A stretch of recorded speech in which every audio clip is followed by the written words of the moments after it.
मृत्युंजय तिवारी जी के पास चलता हूं। मृत्युंजय जी, मैं आपसे जानना चाहता हूं, भाई सामाजिक योजनाएं, उनका आधार गरीबी हो सकता है, उनका आधार सिर्फ जाति ही क्यों बने? आज तो आपके पास एपीएल बीपीएल सारा डाटा उपलब्ध है, मैंने सुनील साहब से भी यही पूछा था। तो क्यों ना उनके आधार पर यह आरक्षण हो, और आर्थिक आधार पर तो हम 10% आरक्षण ऑलरेडी दे रहे हैं। आप क्यों जातिगत जनगणना पर इंसिस्ट कर रहे हैं, उस पर जोर डाल रहे हैं?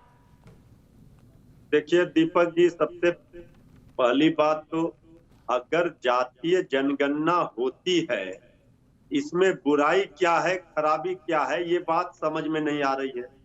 सब जाति को, हम स्वर्ण समाज में भी गरीब लोग हैं, स्वर्ण समाज के लोग भी ठेले चला रहे हैं, रिक्शे चला रहे हैं, किसी के यहाँ बर्तन मांज रहे हैं, चौका बर्तन का काम मांजने का काम कर रहे हैं। भाई हर जाति को ये पता चल जाएगा हमारी कितनी संख्या है, जो समाज के वंचित रह गए हैं, जो समाज के अंतिम पंक्ति में बैठे लोग हैं, उनको भी मुख्य धारा में, उनको भी विकास योजनाओं का लाभ मिलेगा, जो बजट में प्रावधान होगा उसके लिए मिलेगा। इसमें भारतीय जनता पार्टी की मंशा क्यों ठीक नहीं है? आज आदरणीय प्रधानमंत्री जी से बिहार के सर्वदलीय प्रतिनिधि मंडल जो आदरणीय नीतीश कुमार जी के नेतृत्व में मिला है, हमें पूरा भरोसा है, सबकी बात आदरणीय प्रधानमंत्री जी ने सुनी है। बीजेपी भी इस बात से सहमत होगी, क्योंकि बीजेपी में भी एक धड़ा है जो ये चाहता है कि जातीय जनगणना होनी चाहिए।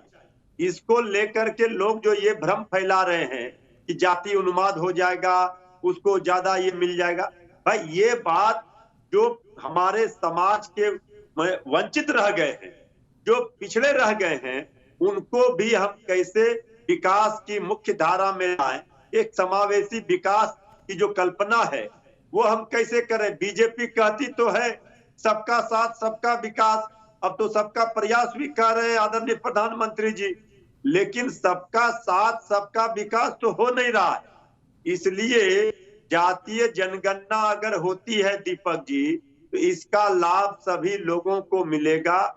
जो जातियों में भी कई प्रजाति हैं, उन तक भी ये लाभ मिलेगा। ये सारी चीजों को हम लोगों का तो ये चिर परिचित मांग रहा है। लगातार 2011 में भी जो जातीय जनगणना हुआ था, आदरणीय लालू प्रसाद जी, आदरणीय मुलायम सिंह जी, सब लोगों ने पार्लियामेंट में दबाव बनाया था, तो जातीय जनगणना हुई। अब भारतीय जनता पार्टी प्रकाशित नहीं कर रही। जातीय जनगणना प्रकाशित करो, इसको लेकर के भी हम लोगों ने आंदोलन किया था। हमारी पार्टी का स्पष्ट मानना है जातीय जनगणना होनी चाहिए। जब पेड़ पौधों की गणना हो रही है, दूसरे सभी चीजों की गणना हो रही है, तो आखिर जाति जनगणना अगर होती है, इसमें कोई खराबी नहीं है, इससे राष्ट्र हित है, ये होनी चाहिए।